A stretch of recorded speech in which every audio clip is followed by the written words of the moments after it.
I don't know if it's necessary, but I'll make a motion to excuse our two colleagues in Sonny Simon and Council President Dan Brady. Moving second, all in favor? Aye. All right. Ashley, has anyone signed in for public comment? Yes, Mr. Chair. Ms. Liu? Yes, Ms. Liu, please come forward.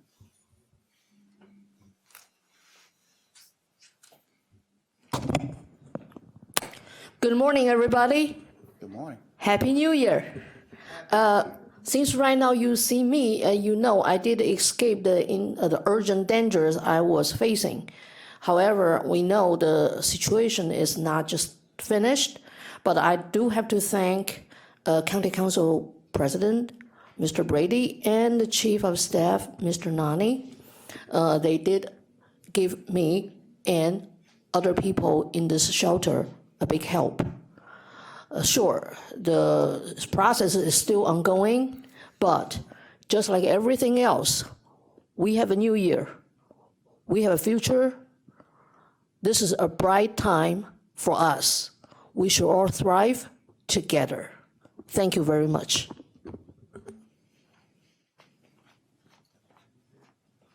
Ashley, has anyone else signed in for public comment?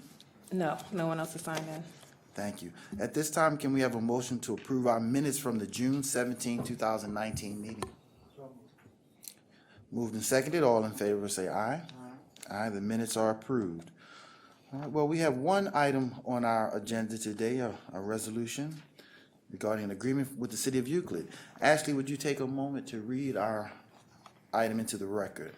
Resolution number 2019-0291, authorizing an agreement with City of Euclid in the amount not to exceed $508,121.37 for allocation of fiscal year 2016 to 2018 U.S. Department of Housing and Urban Development Home Investment Partnership Program funds for home qualified activities for the period 5/1/2019 to 4/30/2021. Thank you. Now, Sarah, if you'd like to speak to this matter. Good morning, Sarah Parks Jackson with the Department of Development. The matter you have before you is funded with Federal Home Investment Partnership Program funds, which is a formula grant that we receive from the federal government that allows us to do a range of activities that will increase or retain affordable housing in Cuyahoga County. In 2008, Cuyahoga County, along with the cities of Cleveland Heights, Euclid, Lakewood, and Parma, entered into an agreement approved by HUD to create the Cuyahoga Home Consortium. So that entity is viewed by HUD as a single entity with all the funds coming to Cuyahoga County, and we disperse accordingly to our partners, of which the City of Euclid, as previously stated, is one. Our home funding fluctuates in accordance with the federal budget.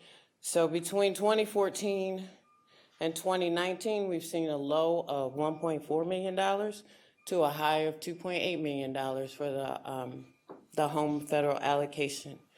In 2019, the county received an allocation of $2.4 million.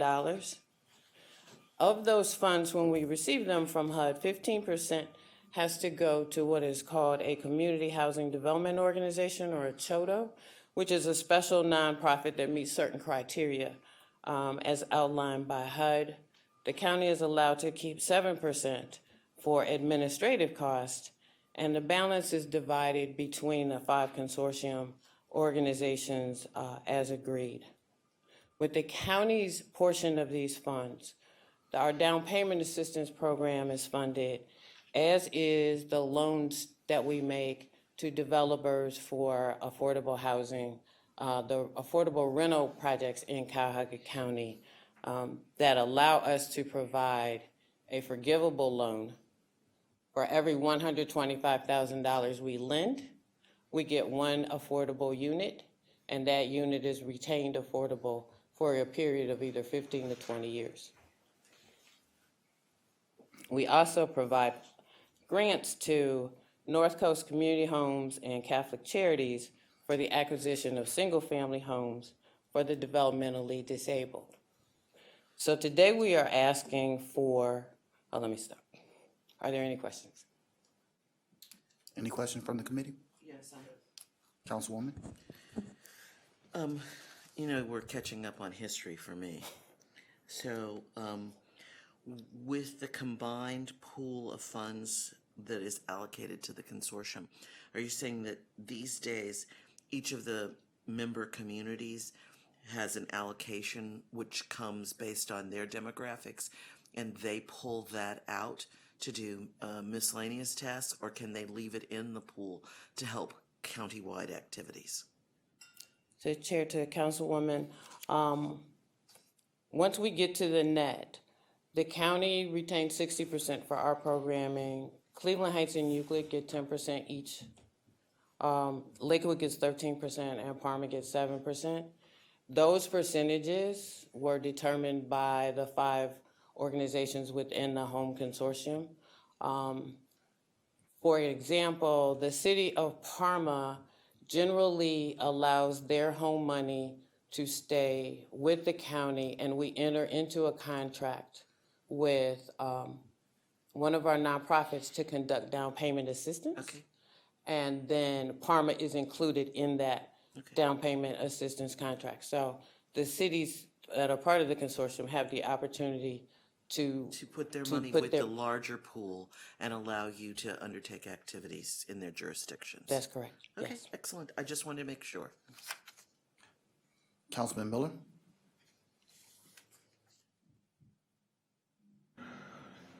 Mr. Chairman, Ms. Jackson, can you explain why we're getting this now for a program that was scheduled to start on 5/1/2019, and have any of the fund, has any money been expended so far? Well, Sarah, actually, obviously that's what we want to get to. You were pausing a moment to ask questions on what you had already mentioned. Are there any questions about what Sarah has shared with us so far? Okay. If not, let me allow her a moment to finish her presentation, and then we're all waiting on that good question that was just asked. So, Sarah, let me just give it back to you for a moment, let you share as you had planned to share. Thank you. So the item you have before you is an agreement with the city of Euclid, which is how the county disperses the federal home dollars. We enter into an agreement with our consortium member for a particular amount, which is based on their allocation for particular program years. And as with this one, the program years consist of their allocation of these home funds for 2016, 2017, and 2018 collectively in the amount of $508,121.37. These are for various eligible home activities, which I am going to introduce Mr. Martin Castelli, which is the Senior Projects Manager, and Dan Petrelli was the Community Development Manager for the City of Euclid, to discuss with you their programmings, their need for this date to be May 1st, and then I will come back and explain the process we went through that took us to get to this point where we are, unfortunately, in January, to get this approved. Okay. Marty, Dan.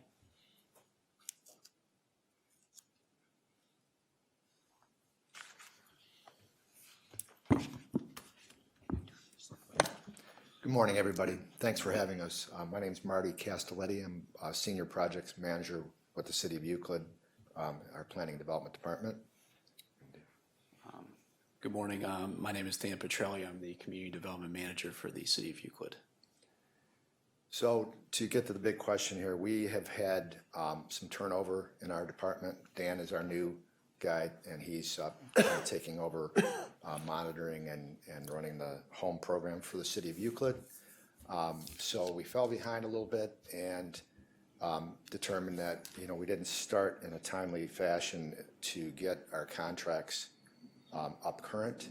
So what happened was the previous contract that expired on April 30th of last year, we didn't get that amended in time to have it become a continuous and seamless program. So what happened was we came back with the current contract request and have requested it begin on May 30th to keep the program seamless. We'll continue to use these funds for our down payment assistance loan program, which has been very successful, and it's administered through our nonprofit Yucca Development Corporation. Since May 30th of last year, we've already closed 12 loans for $120,000, and as you can see, these funds are being spent in a timely fashion and have helped us and will help continue to help first-time home buyers who otherwise might not be able to afford a home. The housing market in the city of Euclid has improved greatly in the last couple years, and this down payment assistance loan program that we use, which is exclusively funded through home funds, has been a big reason why our market has improved. And overall, all of the homes that we've sold using this loan program have sold at a higher price point. We've converted renters to homeowners, and we've helped stabilize our neighborhoods. So if you have any questions, I'd be glad to answer. Excellent. Councilman Miller, did you? So I'm not real clear in reading the description here. Is the $508,121 for fiscal year 2016 through 2018, or is it for 5/1/2019 through 4/30/2021? The funding is for fiscal years 16 through 18, but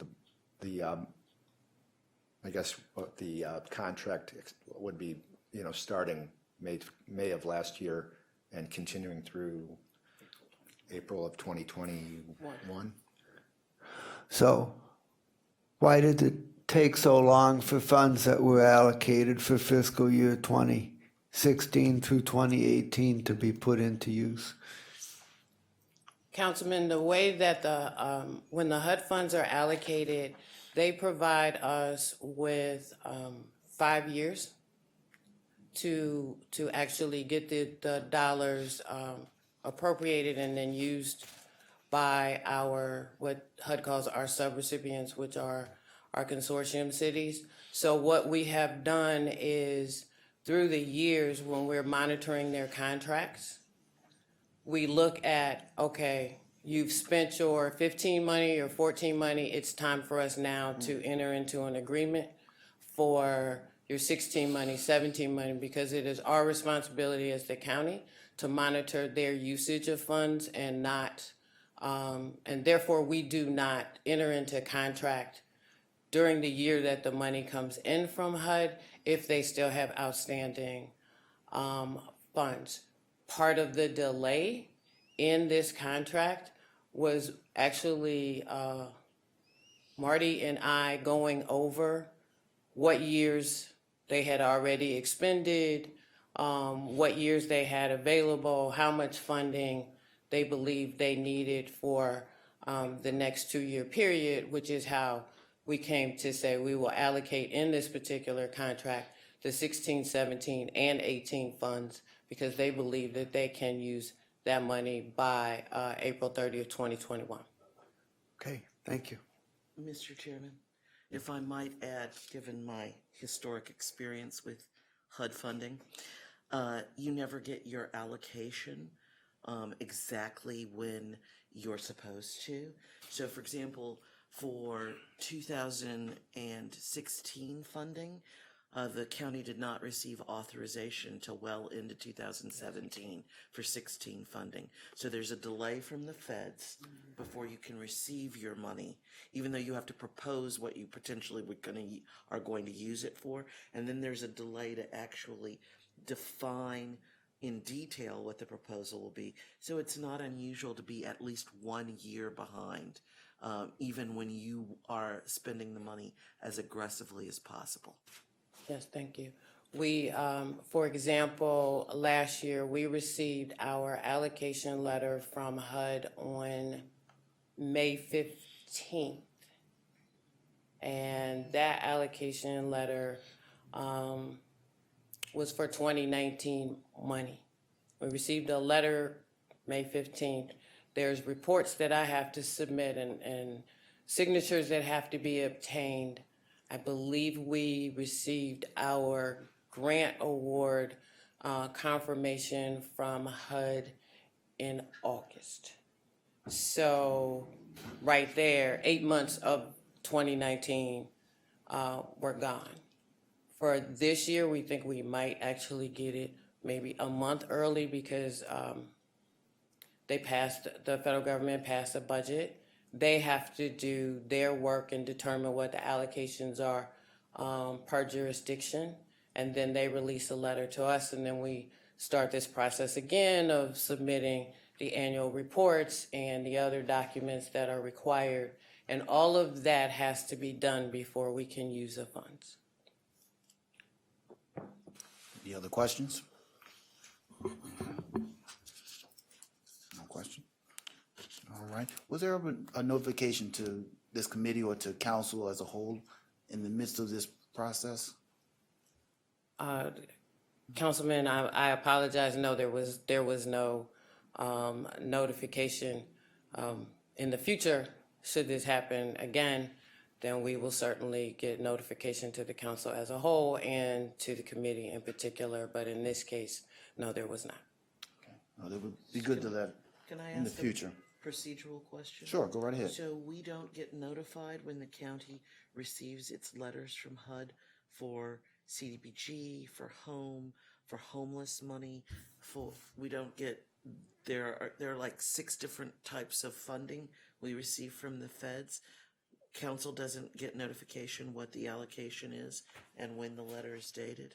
From the chairman to the councilwoman, this will be my actual first year fully doing that whole process. Okay. To my knowledge, Well, since I'm the rookie, I don't know either. to my knowledge, I don't believe so. If that is what the committee wants or the council is requesting, that is not a problem for the department to notify you that we have received our letter from HUD indicating what our allocation for that fiscal year is. And once we receive the approval letter about 6 months later, letting you know that those funds have been approved for that fiscal year, that is absolutely not a problem. Let me ask of the city of Euclid, was there any effort to reach out and share with the council or administration or anything at any point? Yes, we had our mayor, Kirsten Gale, send a letter to, I believe, to the council president. Is it the president?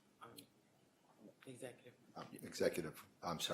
Executive Armin Bush. Okay. And so I just wanted to say one more thing that, so Sarah and I, as she said, we did work together to try and put this contract together and figure out the dollar amounts. And I'm pretty confident, and as you can see from the fact that we've done 12 loans already in 7 months, we're confident that these funds in this particular contract will get spent quickly and will be a big benefit to the city of Euclid residents. Well, I would just say in navigating in the future, to council, a letter to council would have probably been a more appropriate place to send it as opposed to administration, since we're here today. Going forward, we'll be Right. glad to do that. Also, now that we have Dan on board and things are going to definitely change, we're going to stay on top of this. Hopefully, we won't have to come back and do this again. Great. And the work you're doing is excellent work.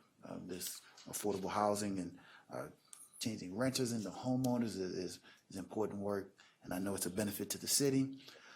So again, unless there are any other questions and anything else you'd like to share at this moment, if not, are we asking for suspension of rules? Yes, please. I would imagine. All right, so I'll make a motion that we move this resolution to the full council under a second reading suspension. Second. Moved and seconded. Any further questions? If not, all in favor say aye. Aye. Aye. The resolution is passed. Thank you. You're welcome. Mr. Chairman? Councilman Miller. I have an extraneous question for Ms. Jackson.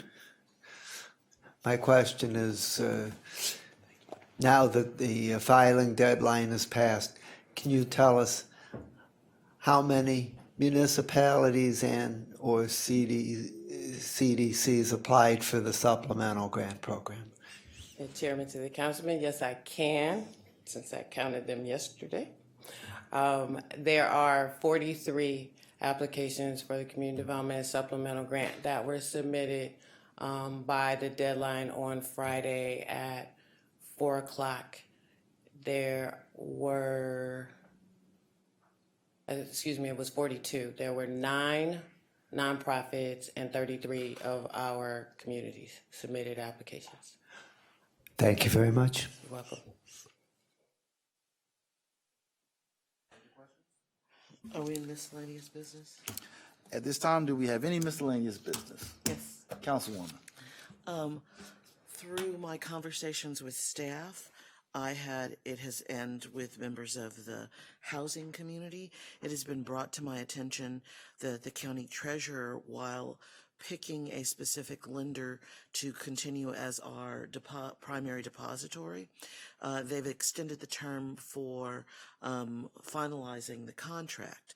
And I believe that is because there are some community issues that keep surfacing about how we increase the bully pulpit we have with the amount of money we deposit on a regular basis with a large lender.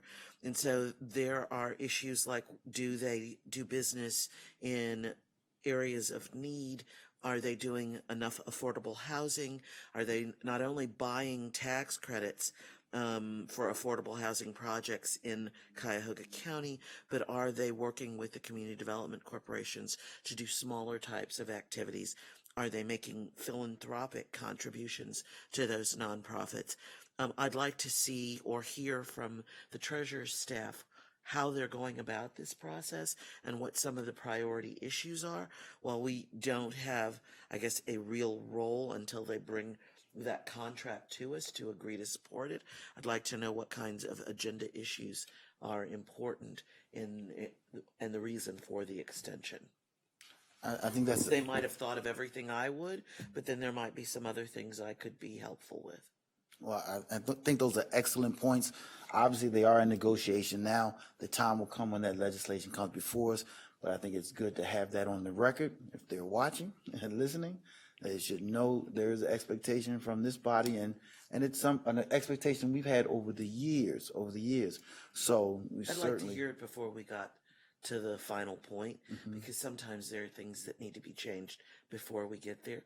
So could we assign a staff person from the council team to ask them to respond to us within the next 30 days? And we have a staff member already assigned. That is Khalil Sarin. And Khalil, if you have been listening, all right. So definitely, again, thank you for that, Cheryl. Thank you. Any other comments? All right, if not, if nothing else holds our attention, this meeting is adjourned.